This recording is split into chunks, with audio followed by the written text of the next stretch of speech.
Cinematography act 2021 जिसको लेकर कई फिल्म मेकर्स नाराज चल रहे हैं, जैसे कि अनुराग कश्यप, जोया अख्तर, फरहान अख्तर, हंसल मेहता और कमल हसन। इन सब ने सरकार के नाम ओपन लेटर लिख दिया है। ये एक्ट क्या है जिसकी वजह से इतना बड़ा बवाल मचा हुआ है? आज की इस वीडियो में हम इसी के बारे में बात करेंगे। मैं तुषार, आप देख रहे हैं ग्लोबल नाउ 24/7। तो चलिए शुरू करते हैं। 1952 का सिनेमेटोग्राफी एक्ट, जिसमें चेंजेस लाकर संशोधन करके सेंट्रल गवर्नमेंट ने सिनेमेटोग्राफी एक्ट 2021 के रूप में पेश किया और साथ ही यह भी कहा कि 2 जुलाई तक का समय है जनता के पास, फिल्म मेकर्स के पास, एक्टर्स के पास कि वो इस एक्ट को पढ़ें और अपनी राय दें, अपने सुझाव दें।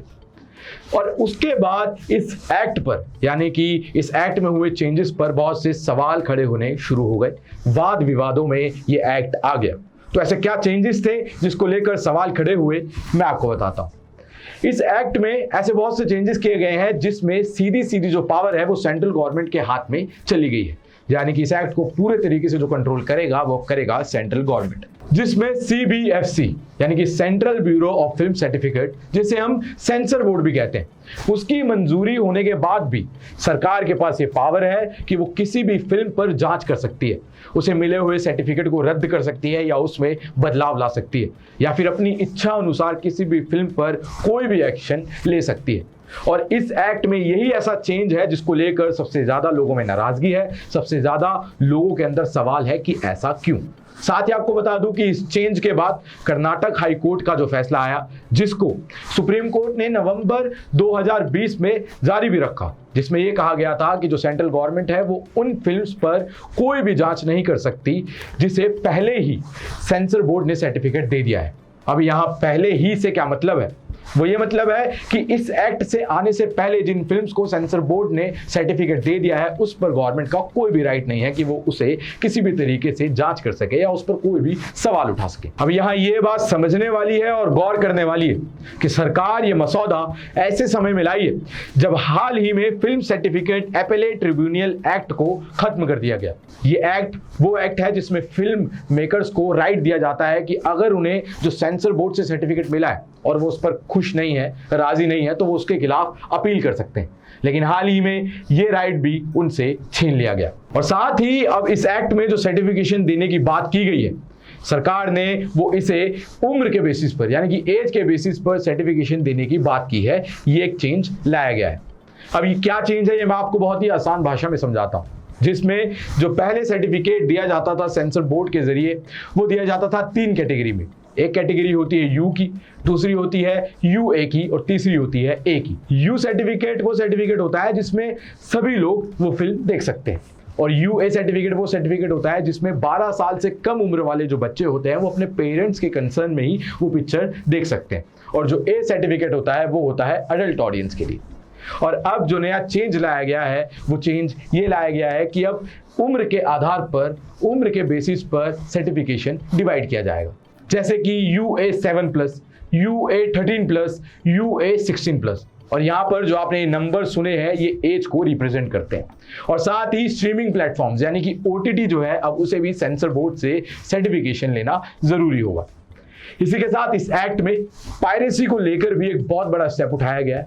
बहुत कड़े कानून बनाए गए हैं, सख्त तरीके से उन पर पालन करने का भी अधिनियम बनाया गया है, जिसमें साफ तरीके से यह कह दिया गया है कि कोई भी अगर बिना अधिकार के किसी भी वीडियो को, ऑडियो को, पिक्चर को, कंटेंट को किसी भी तरीके से यूज करता है और उसे प्रसारित करता है तो उसे कम से कम 3 महीने 3 साल तक की भी सजा हो सकती है। और साथ ही कम से कम 3 लाख रुपए का जुर्माना भी उसे भरना पड़ सकता है। और ऐसा भी हो सकता है कि उसे ये दोनों ही करना पड़े, यानी कि जेल भी हो और जुर्माना भी भरना पड़े। तो अब हम आते हैं इस बात पर, जो फिल्म मेकर्स ने सरकार को ओपन लेटर लिखा है और उसमें 4 सुझाव दिए हैं। वो सुझाव क्या है? तो पहला सुझाव उसमें यह है कि फिल्म मेकर्स ने कहा है कि जो CBFC है यानी कि सेंसर बोर्ड है, उसकी भूमिका पर, उसके रोल पर क्लियरिटी दी जाए। अभी इस एक्ट में उसे लेकर बहुत कंफ्यूजन क्रिएट हो चुका है। और साथ ही उन्होंने ये भी कहा है कि सेंसर बोर्ड को एक ऐसी बॉडी के रूप में बनाया जाए जो आपके कंटेंट के तौर पर आपको सर्टिफिकेट दे, यानी कि मूवीज के कंटेंट को देख कर ही उसे सर्टिफिकेट प्रोवाइड किया जाए, ना कि उसे सेंसर करे, उसके कंटेंट में काटा पीटी करे या उसे हटाया जाए। दूसरा सुझाव ये दिया है कि जो सरकार ने अपनी सारी पावर्स जो है वो अपने हाथों में ले ली है उसे हटाया जाए, यानी कि सारी पावर सिर्फ सेंसर बोर्ड के ही हाथों में रखी जाए। सरकार का इसमें कोई भी, यानी कि सेंट्रल गवर्नमेंट का इसमें कोई भी हस्तक्षेप ना रखा जाए। तीसरा सुझाव जो है वो ये है कि उनका भी मानना है कि जो पायरेसी है वो एक बहुत बड़ा चैलेंज है, वो एक बहुत बड़ी चुनौती है उनके लिए। लेकिन साथ ही उनका ये भी कहना है कि जो इस एक्ट में पायरेसी के लिए जो एक सज़ा दी गई है वो बेहद ही कम है, उससे जो ये प्रॉब्लम है वो पूरे तरीके से सॉल्व नहीं होगी। बजाय इसके गवर्नमेंट को एक बहुत ही इफेक्टिव तरीके से इस पर काम करना होगा, इस पर स्टेप लेना होगा जिससे इस प्रॉब्लम को परमानेंटली रोका जा सके। और जो चौथा सुझाव है वो ये सुझाव है कि जो ट्रिब्यूनल एक्ट के तहत उनसे जो राइट था छीन लिया गया था वो उन्हें वापस दिया जाए। तो इस सिनेमेटोग्राफी एक्ट 2021 में क्या क्या चेंजेस हुए इसके बारे में मैंने आपको बताया, और इसको लेकर जो फिल्म मेकर्स हैं, एक्टर्स हैं और आम लोग हैं, इनके मन में क्या क्या डाउट्स हैं और क्या क्या गुस्सा है किस किस चीज़ों को लेकर, वो भी मैंने आपको बताया।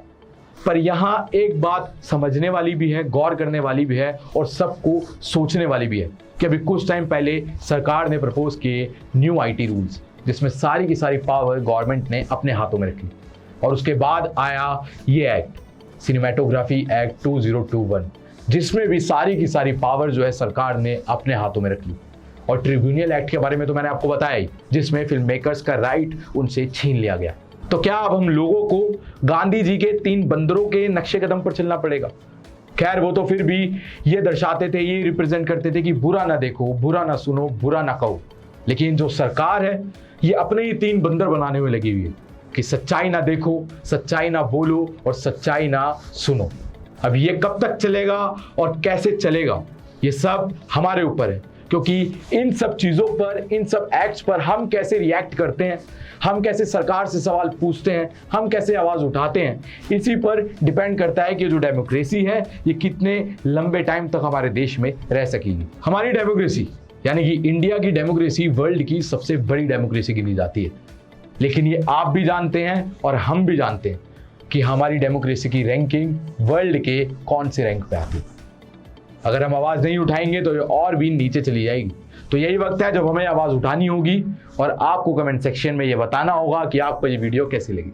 तो वीडियो को लाइक करें, शेयर करें, चैनल को सब्सक्राइब करें, दिए गए बेल आइकन को तो ज़रूर दबाएं, जिससे कि हमारी जब भी कोई नई वीडियो आए तो सीधे तौर पर आप तक पहुंच जाए। आप देख रहे हैं ग्लोबल नाउ 24/7। मैं तुषार अब आपसे मिलूंगा अगली वीडियो में, तब तक के लिए इजाज़त चाहता हूँ।